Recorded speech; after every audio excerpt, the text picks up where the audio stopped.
Hello and welcome back to the Chronic Fatigue and Burnout Recovery Podcast. In today's episode, I wanted to create a little support strategy for managing the holiday season if you have fatigue or some other disease, condition, or chronic illness which impacts your ability to operate as a, air quotes, normal human being. It is currently the very first week of November as I'm sitting here and recording this, and we've had quite a hectic weather, lots and lots of wind and rain, and it's definitely feeling very wintry. So it's got me thinking a little bit about the upcoming holiday season and how that can be challenging for people for various different reasons. There may be things that you want to do, but you're not able to do due to your current health, and that can bring up a lot of frustration, or there can be anxiety. Or there may be things that you don't want to do, but you feel obliged to do, and that can also bring up a lot of anger and resentment, anxiety, and fear. Generally, this time of year, as it gets closer towards Christmas, there can be a lot of triggers, whether those are physical triggers in the form of food and eating and drinking a little bit differently, or people that you may have to spend time with or feel obliged to spend time with, and maybe family dynamics as well.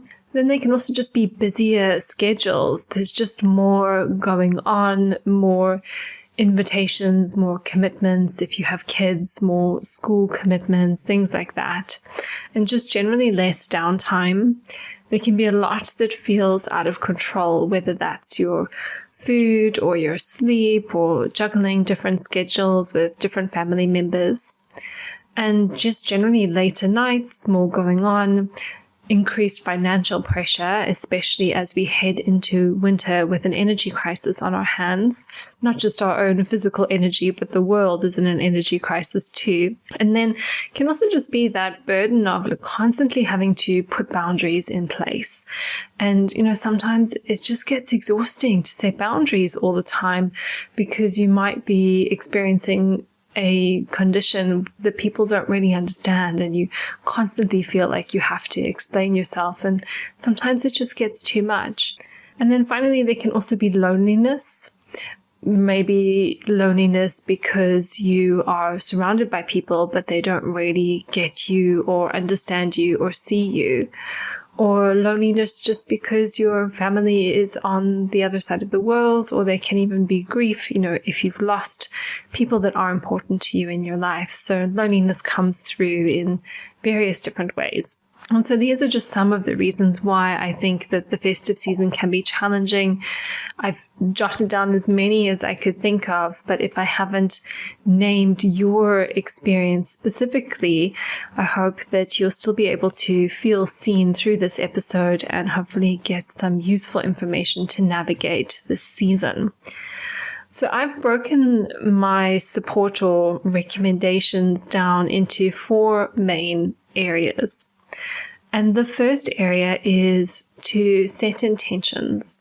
Intentions are your guide. They are your North Star or your reference point that you can continue to come back to as you navigate this season, because there may be things that you need to navigate and you want to make sure that you're staying connected to what matters. And here it's about asking yourself what is important. If the next 4 or 6 weeks are going to go by, they're going to happen whether you like it or not, but you do have some control and some agency over what unfolds, and you do have the ability to manage the outcomes, even if it's not perfect. So what is important to you in this time? Is it actually important to you that you embrace the season of winter? You hunker down, you take things slowly, you take things quietly, and you focus on your health and you focus on rest. Or maybe it is a time just to forget that you're on a healing journey and just enjoy being a normal human being for a little while. Maybe it's really important for you in this time to connect with friends, the people who see you the most. Or maybe family is the most important thing, and that might actually be setting boundaries around engagements with friends to prioritize just your core family unit, however that looks for you.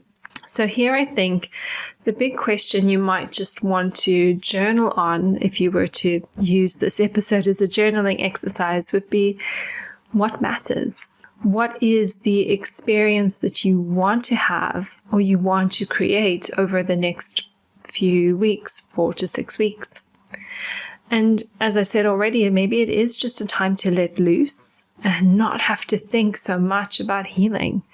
And maybe if that is the case, you'll need some strategies to curb anxiety around making some more, free choices about being a little bit more relaxed with how you're looking after yourself. Or maybe health is the most important thing, and what you might need here is to get clear on what the boundaries are. What do you need across the next few weeks? What is okay? What is not okay? And how do you make others aware of these expectations in advance? And then finally, maybe I said already, it's friends or it's family. And how can you do that and make your relationships important, but in a way that is still supportive of your health? Remember, you don't have to throw everything all away. There is also the ability to have both. And so here I would encourage you just to remember that everything we do for a feeling. Human beings are notorious for moving away from pain and moving towards pleasure. And so if we are running away from pain, we just want to make sure that we also know where we are running to. So I would encourage you to consider, what is it that you want to feel over the next few weeks? How do you want this experience to unfold for you? And what is going to be important for that to happen?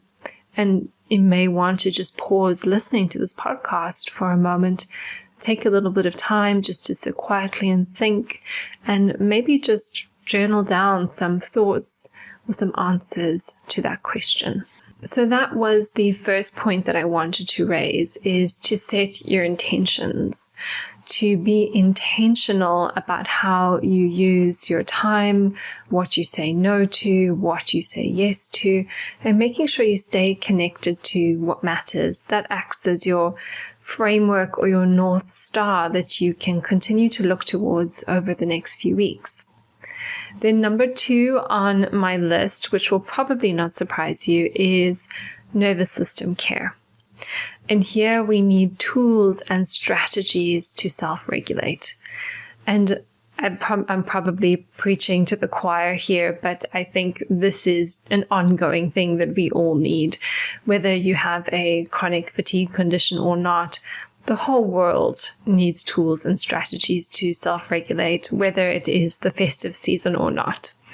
But we definitely want to make sure we are leaning on and using these tools across this upcoming time. We definitely don't want to be abandoning them now. And if you're not quite sure what I'm referring to here, you can listen to the previous podcast episode on the nervous system.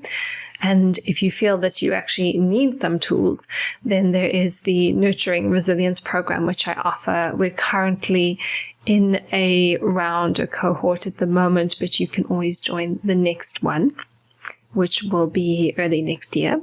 And so the reason why we need nervous system self-care is we're going to be exposed to triggers, and we'll want to be able to manage ourselves and self-regulate when we're exposed to triggering situations, whether that is the presence of certain people, certain conversations that might be coming up, and even in some cases, food triggers, eating foods that could be potentially triggering to your system. We also need the nervous system to be well regulated to set healthy boundaries. So when the nervous system is dysregulated, we may find that our boundaries are too loose, too flexible, or we may find that our boundaries are too rigid, and then we're sort of shutting ourselves off in the name of self-protection, but unfortunately that self-protection also creates disconnection, and that can exacerbate some of these seasonal feelings of loneliness. So I'm going to actually talk a little bit more about boundaries in a moment, so I won't talk about boundaries too much just yet, but just to say that we need a well-regulated nervous system as the foundation for setting healthy boundaries. And then we may also need nervous system self-care to curb anxiety around food, alcohol, staying up late, or if our symptoms are exacerbated because we are eating a little bit differently, staying out a little bit later, then we don't want to spiral into worry and anxiety about an increase in symptoms. In fact, that will probably further exacerbate the symptoms. So we want to have some ways that we can self-regulate so we're not becoming overly anxious about the change in routine or overly anxious about things that feel out of control. So here, when we're thinking about nervous system self-care, I hope if you're listening to this podcast, you already have a toolbox. You're already like, yes, I know what to do here. I know how to manage myself. But if you don't, this is maybe a nudge to consider what is the next step for you when it comes to supporting your nervous system. And there are some free resources on my blog, on my podcast. There's my nervous system mini course, and then obviously the Nurturing Resilience program as well. So once we've got nervous system care sorted, the next thing I thought might be helpful is just a little conversation around eating and drinking, because it is a time of year when we want to be enjoying ourselves a little bit more, being a little bit more relaxed. And there's also just temptation in the way. You're socializing over food, maybe you're seeing people and you're having big meals, and there's a lot of excess and a lot of celebration happening. And this is where it's important to come back to your intentions for this time, because your intention might be just to relax and enjoy some of the delicious food that's available, or your intentions might be actually continuing to work on my health is the most important thing, and I know if I want to do that, I can't be as relaxed about my diet. Now, obviously here, different people respond to dietary change in different ways. I know personally that when I eat well, I feel well. And my preference is maybe 80 to 90% of the time to be eating really, really good food. But that is my preference, and it doesn't have to be yours. So when I manage my food and drink over, holidays and celebrations and birthdays, I just try and do the best I can most of the time. And here are some of the minimum benchmarks that I like to hit. So number one is hydration. Hydration, just super important for nourishing the cells and supporting the kidneys in detoxification. So we want to make sure we're hydrating throughout the day. The best way to know if you're drinking enough water is to make sure that you are urinating a pale yellow color. So anything that's starting to look too dark probably means you need to be drinking a little bit more water. Obviously, if you're taking B vitamins, you may have bright yellow urine. You won't actually be able to judge the color of your urine. And hydration can also include electrolytes.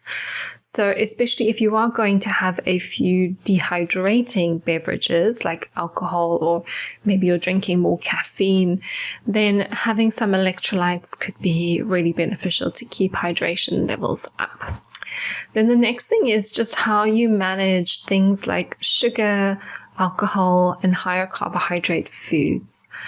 Obviously, these foods are going to cause a dysregulation in blood sugar, and that dysregulation in blood sugar can be very activating for the nervous system. It can be responsible for increasing inflammation, so high levels of insulin can increase histamine production. So if you are someone who's histamine sensitive, you might need to be supporting a little bit more with certain supplements to offset the increase in insulin, possible increase in histamine.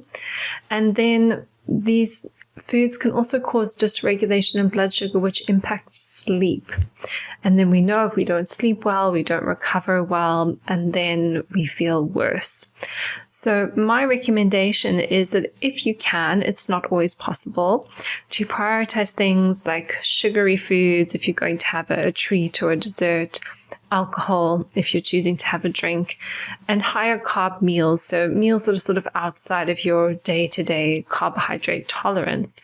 If you can prioritize these at lunchtime rather than the evening, this means that you can have the rest of the day to reset, rebalance blood sugar, and this may be better for sleep and recovery. Obviously, it's not always possible to do this, but if you are able to turn down the dessert if you're out for a dinner, and that fits within your intentions for the weeks that you have set, then maybe that's a better choice than having the whole plate of French fries or roasted potatoes and then a dessert and alcoholic drink and then hoping to have a good night's sleep.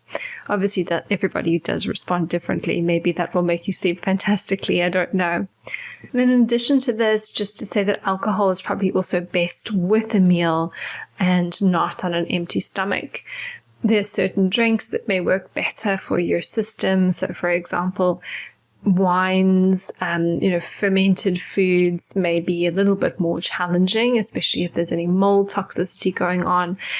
Cleaner foods or cleaner drinks like spirits, for example, tequila could be a better option for you. And with this type of thing, I think trial and error is usually the best way to go. Not to say go through your festive season trying all the different drinks to see which ones are better for you, but you may already know by now which drinks are a little bit more gentle on your system as a whole.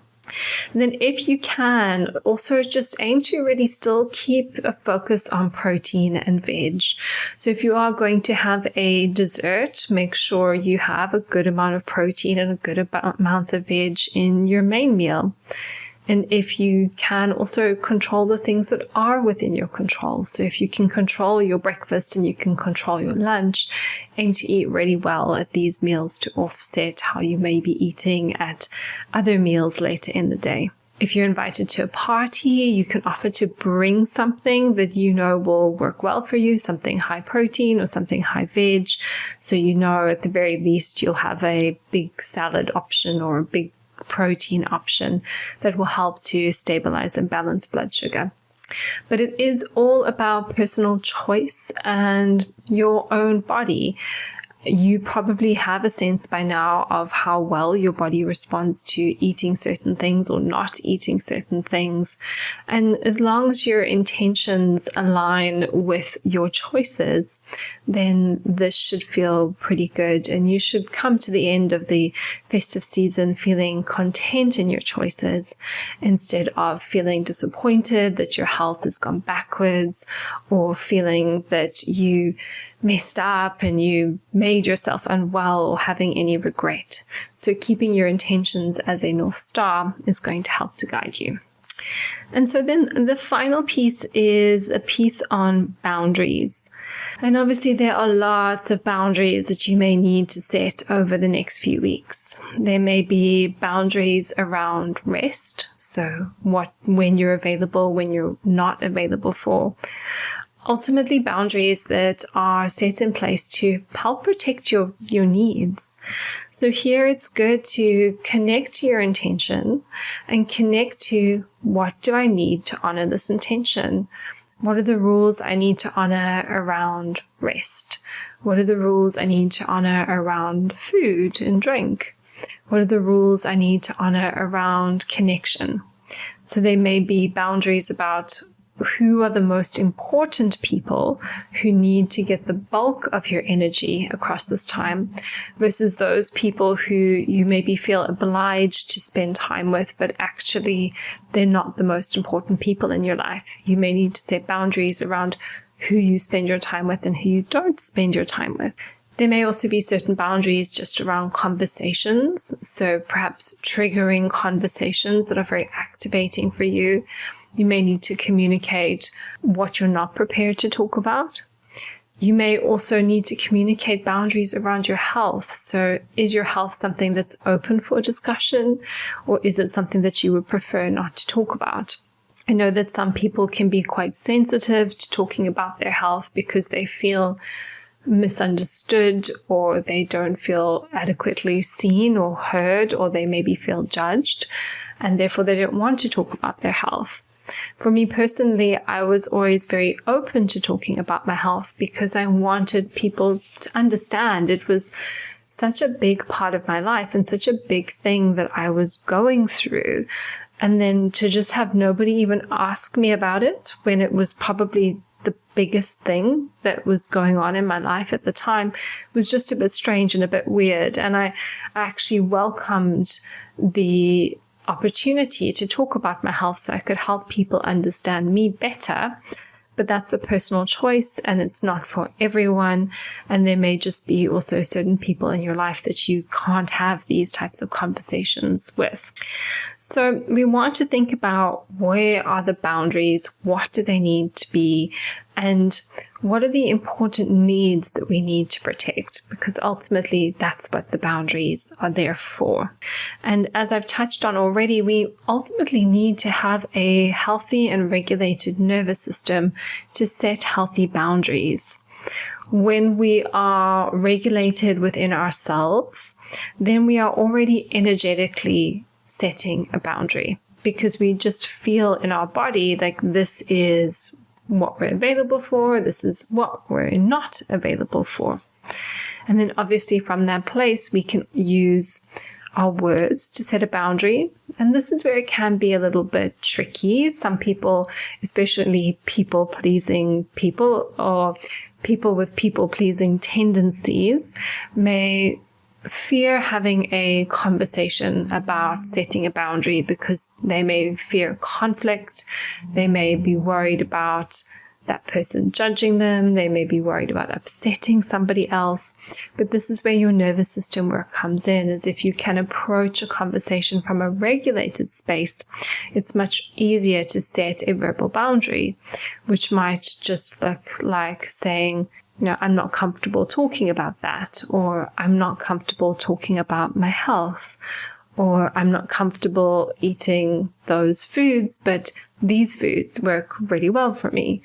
Or if we're going to eat this for dinner, could we also have some vegetables on the side because that works really well for me? So you can set boundaries in a very easy, gentle way. And often people feel that boundaries are creating a wall, but boundaries are actually saying, this is what I need so that I can be in relationship with you. It's about saying, this relationship is really important to me. And in order for this relationship to be healthy and serve me as much as it serves you, these are the needs that I require. And that's all a boundary is. So if you can approach a boundary from that place of softness, of gentleness, of saying, here, this relationship matters to me and this is what I need, that can really help. And then finally, if verbal boundaries are not honored, we may need to take a specific action. So this might mean that we need to remove ourselves from certain situations. We may need to decline certain events. There may be specific actions which we need to take to protect ourselves, protect our nervous systems, and protect our energy. And so really, as I reflect on everything I've shared with you, the main things that you want to think about are what matters most, what is important as you move through this time, what are the things you want to say yes to, and what are the things you want to say no to. Then you are supporting your nervous system to regulate so that you can maintain at first the boundaries you've set with yourself, and then further down the line, the boundaries that you need to set with other people. Because a huge part of this work is really just setting the boundaries so that your needs get met. But you also need to decide what are the important needs that you have to have met to be successful as you move through this time. Then obviously I did talk a little bit about the eating and drinking piece. Those are more just tips from a nutritional perspective. But also remember that when we are eating well and sleeping well and staying hydrated and not overindulging in coffee and alcohol, then our nervous system is in a more regulated place. So I hope that has been helpful. I hope it's given you a little bit of food for thought as we enter into this festive season. And I hope you can enjoy the season, make the most of this time, and celebrate it in a way that is important and meaningful to you.